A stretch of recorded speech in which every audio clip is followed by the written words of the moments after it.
మరి ఈరోజు పెళ్లి అయిపోయింది కదా తనకి హిందూ ధర్మం ప్రకారం ఆ పెళ్లి ఇప్పుడు మీరు పెళ్ళిని ఖండించినా కూడా ఈరోజు పెళ్లి జరిగింది. పసుపు తాడు కట్టడం జరిగింది అఫీషియల్‌గా. మేము ముందు కట్టింది సరే చెల్లకపోయినా ఈరోజు పబ్లిక్‌గా అంతమంది సాధువుల మధ్యలో ఒక తాళి కట్టడం జరిగింది. దాన్ని ఎలా చూస్తున్నారు మీరు? ఆ!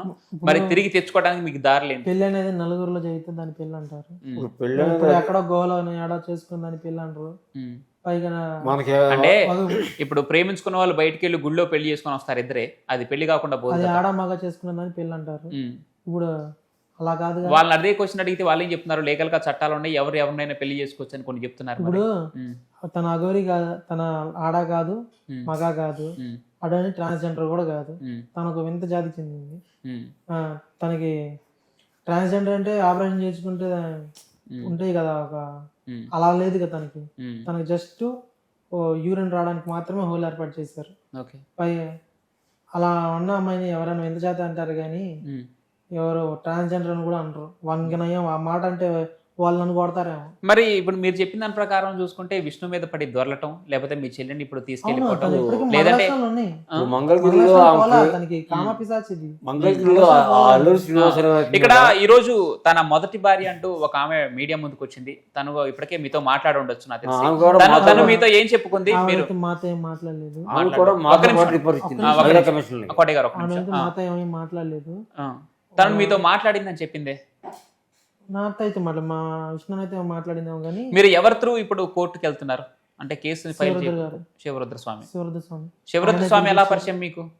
ఆయన ఇలా వర్షిని వెళ్ళిపోవడం ఇలా తీసుకెళ్తాం చూసి ఉమ్. ఆయనే కదా నువ్వు యుద్ధం మొదలు ఆ పెట్టింది. పిల్ల ఆయన వయసును మీరు ఎలా బట్టి కాంటాక్ట్ అయ్యారు? ఆ పిల్ల వయసును ఆయనే బట్టి ఆ మమ్మల్ని పిల్ల కాంటాక్ట్ ముఖార విందాం చూసి ఒక నిమిషం. మా యొక్క ఆక్రందం చూసి ఉమ్. ఆయన ఎలా సరే ఈ పిల్లని ఇప్పించాలి, తల్లిదండ్రులు చాలా బాధపడుతున్నారు, ఉమ్. ఆ పిల్ల వయసు చూస్తే ఇదిగా ఉంది, నాకు కూతురు ఉంది, ఆయనకు కూతురు ఉందంట, నాకు కూతురు ఉంది, ఉమ్. పిల్ల చాలా బాగుంది కున్న బొమ్మలాగా, ఉమ్. ఆ పిల్లని ఎలా అయినా సరే ఆ తల్లిదండ్రులు అప్పచెప్పాలని ఆయన ఒక సాధువంతులతో మాట్లాడి చేస్తానని చెప్పి ఒక ఇప్పుడు ఒక అభయం ఇచ్చారు. ఓకే కోటయ్య గారు ఒక నిమిషం. ఇక్కడ మీ చెల్లే కాదు అంటే వర్షిణే కాదు, ఈ రోజు వచ్చినటువంటి నీ మొదటి భార్యని అంటూ వచ్చినటువంటి ఆ బాధిత మహిళే కాదు, ఇంకా కొంతమంది ఉన్నారని చెప్పి విష్ణు పోలీసులు చెప్తున్నాడు. చెప్పారు, పోలీసులు చెప్పారు, నాకు చెప్పారు. ఇంకెంతమంది ఉన్నారు? ఎక్కడున్నారు? వాళ్ళు ఎవరో మీకు తెలుసు? వాళ్ళు కుక్కడపల్లిలో ఏదో ఇంట్లో దాచిందంట. 5 ఒకసారి డీటెయిల్ గా చెప్ప ఎవరెవరు ఎక్కడ ఉన్నారు ఏంటి అనేది. కుక్కడపల్లిలోనే 5 ఉన్నారంట. అమ్మాయిలు ఇంట్లో అమ్మాయిలు. ఎవరు? అఘోరి బాధితులా? పెళ్లి చేసుకున్న వాళ్ళ? కుక్కడపల్లిలోనే 5 అమ్మాయిలు ఉన్నారంట. అందులో 2 పెళ్ళైన వాళ్ళంట, 3 మా చెల్లి అంటోళ్ళంట.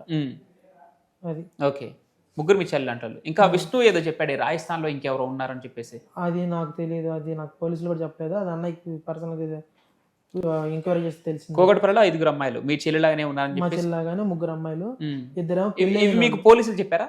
పోలీసులు చెప్పారు ఇది నాకు. మరి పోలీసులకు తెలిస్తే ఇప్పుడు వాళ్ళని ఎందుకు మీడియా ముందుకు తీసుకురావట్లేదు? లేదంటే ప్రజలకు తెలిసేలాగా అఘోరిని పట్టుకోవడానికి పోలీసులు ఎలాంటి ప్రయత్నం చేస్తున్నారు? మీకు ఏం చెప్పారు పోలీసులు? అన్నప్పుడు ఆ టైంలో మా చర్చ్ని నేను మేజర్ 23 ఇయర్స్ చెప్పని ఇలా చేసింది కాబట్టి మేమేం చేయలేమని చెప్పని అన్నారు పోలీసులు. పోలీసులు అప్పుడైతే ఏం చేయలేమన్నారు. మరి ఇక్కడ పోలీసులే చేతులు ఎత్తేస్తున్నారు అంటే, ఎందుకంటే మీ చెల్లి మేజర్ కాబట్టి, టు బి ఫ్రాంక్ మీ చెల్లి మేజరు, తన ఇష్టం వచ్చింది చేసుకునే హక్కు రాజ్యాంగం కల్పించింది. మరి ఇప్పుడు మీరు ఏ రకంగా ముందుకెళ్ళబోతున్నారు? ఇప్పుడు ఆ పిల్లలు గుజరాత్ తీసుకొచ్చి నాకు మానసికంగా టెస్ట్ చేస్తే తన మానసికంగా బాగాలని తెలిసింది కదండి. అక్కడ తను మాట్లాడే విధానం చూస్తే ఎవరు మానసికంగా బాగాలేదని అనుకుంటారు మీరు చెప్పండి. అవునండి, ఇప్పుడు మనం చెక్ చేసి మీడియా ముందుకు ఒంటరిగానే మంగళగిరి నుంచి ఇక్కడికి వచ్చింది, ఇక్కడి నుంచి ఒంటరిగానే మళ్ళీ అఘోరిని చేరింది. ఒంటరిగా అంటే నేను ఒంటరిగా వచ్చింది అనుకోనండి. అఘోరికి ఇక్కడ పర్సనల్ గా ఒక క్యాబ్ డ్రైవర్ ఉన్నాడు. ఇక్కడ పర్సనల్ గా పర్సనల్ గా ఒక క్యాబ్ డ్రైవర్ ఉన్నాడు. మీ చెల్లి దగ్గర మొబైల్ ఉందా?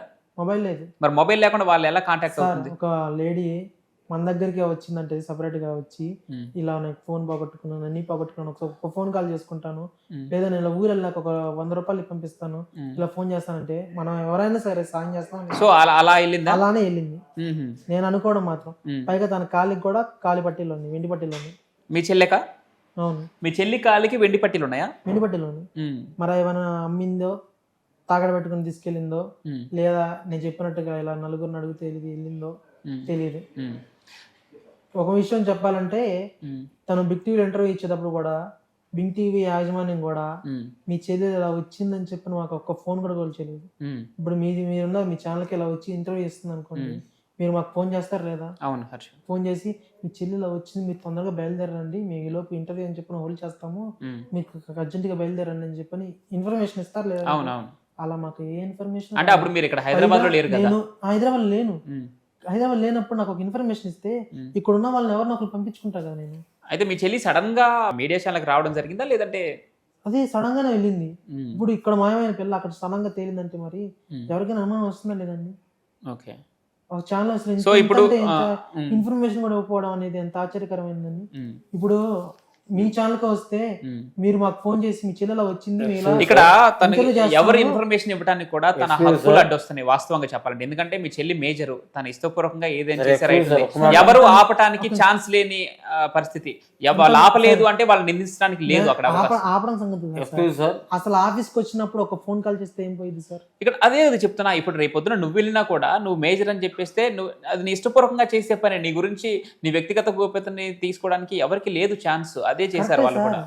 ఇప్పుడు ఆ పిల్లకి తెలియకుండానే నాకు ఫోన్ చేయొచ్చు కదా ఒక మాట, మీ చెల్లి ఇలా వచ్చిందని చెప్పని.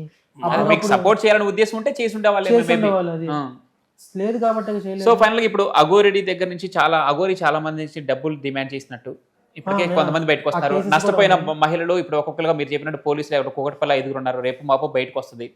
అఘోరి మీద ఎలాంటి చర్యలు తీసుకుంటే బాగుంటుంది అంటారు? మీ చెల్లి విషయంలో ఇప్పుడు మీ కుటుంబం పరంగా మీకు ఎలాంటి లాభం కలగాలంటారు?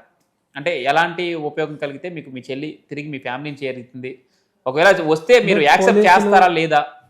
వస్తే మాత్రం ట్రీట్మెంట్ ఇప్పించి నార్మల్ గా ఉంటే యాక్సెప్ట్ చేసి అంటే తన వర్షంలో తను ఒకటి చెప్తుంది. ఇప్పుడు నేను అంతా సరిగ్గా ఉండే, నా మైండ్ సెట్ సరిగ్గా ఉండే నేను పెళ్లి చేసుకోవడం జరిగింది. మా ప్రేమని మా పెళ్లిని యాక్సెప్ట్ చేసి మా ఇంటికి నన్ను ఆహ్వానిస్తే నేను వెళ్తాను. నా పేరెంట్స్ కూడా దగ్గర నుండి చూసుకుంటాను. తన బ్లడ్ టెస్ట్ చేపిస్తాను. ఓకే. తనలో డ్రగ్స్ గానే ఉన్నాయని. మీ డౌట్ ఉందా తనకి డ్రగ్స్ ఉన్నాయని?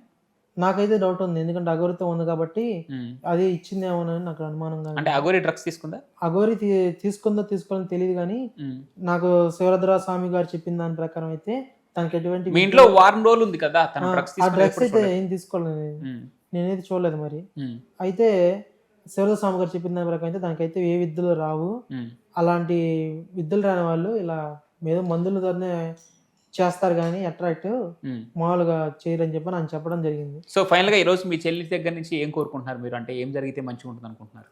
ఏం జరిగితే మంచిగా ఉంటుంది, పిల్లల్ని తీసుకొచ్చుకుని ట్రీట్మెంట్ ఇప్పించుకుని ఒక నార్మల్ మనిషిని చేసుకుని మామూలుగా మాతో పాటు ఎప్పట్లాగా ఆడుకుంటూ యూజ్ చేసుకుంటూ ఎప్పట్లాగా ఆనందంగా ఉంటూ అదే కావాలండి నాకు. అన్నగా నేను మాత్రం ఏం కోరుకుంటాను చెప్పు. సో కానీ ఇప్పుడు తను ఇష్టపడి పెళ్లి చేసుకున్న వ్యక్తిని కానీ ఆ విషయాన్ని కానీ ఎప్పటికీ యాక్సెప్ట్ చేయరా? ట్రీట్మెంట్ చేయించుకోమనండి. ట్రీట్మెంట్ జరుగుతున్నప్పుడు పారిపోవడం కాదు. అలా కాదు. ఇప్పుడు సరే ఇదంతా జరిగిపోయింది. ఇప్పుడు మేజర్గా ఎవరు ఏం చేయలేని పరిస్థితి. తను ఇప్పుడు తనని తీసుకొని అఘోరి శ్రీనివాస్ని తీసుకొని ఇంటికి వస్తే మీరు ఏం చేస్తారు? ఒకసారి రమ్మనండి, నేను అప్పుడే మీ మీడియాలో అందరికి ఫోన్ చేస్తాను. అప్పుడు ఏం చేస్తాను, ఒకసారి ఆంధ్ర తెలంగాణలో ఒక్కసారి అడిగి పెట్టుకోండి చాలు. నా ఇంటి దగ్గర కూడా రావద్దు. ఆంధ్ర తెలంగాణలో ఒక్కసారి అడిగి పెట్టుకోండి. అంటే ఏం చేస్తారు? మేమేం చెయ్యం, నేనేం చేయను, ప్రజలే చేస్తారు. ఏం చేస్తారనేది. సో ఇప్పుడు మీ దృష్టిలో ఇంకా బాధిత మహిళలు ఇంకొక 5 ఉన్నారు. పోలీసులు మీకు ఈ విషయం చెప్పారు. ఓకే. కోటయ్య గారు, ఫైనల్గా ఇప్పుడు మీ కూతురికి ఈ మనం టీవీ తరపు నుంచి మీ కూతుర్ని ఏం కోరుకుంటున్నారు? మా అమ్మాయి నా దగ్గర రావాలని కోరుకుంటున్నానండి. నా దగ్గర వచ్చింది అనుకోండి, ఆ అమ్మాయి ఆగిపోయిన బీటెక్ పూర్తి చేయించి ఏదైనా ప్రైవేట్ కంపెనీలో ఆ పిల్ల సాఫ్ట్వేర్ చేసుకున్న నెలకు 30,000 ఈజీగా వస్తాయి. సరే జీతం సంగతి పక్కన పెట్టండి, ఉద్యోగ సంగతి పక్కన పెట్టండి. నా అర్థం తగ్గట్టుగా మంచి వరుణ్ణి చూసి మళ్ళీ పెళ్లి చేస్తా అమ్మాయికి. ఇది మన లాయర్ గారు చెప్పారు. ఇప్పుడు ఈ రోజున మీకు పనిచేసారు లాయర్ గారు, వస్తున్నారు ఇంటర్వ్యూ తీసుకుని అని.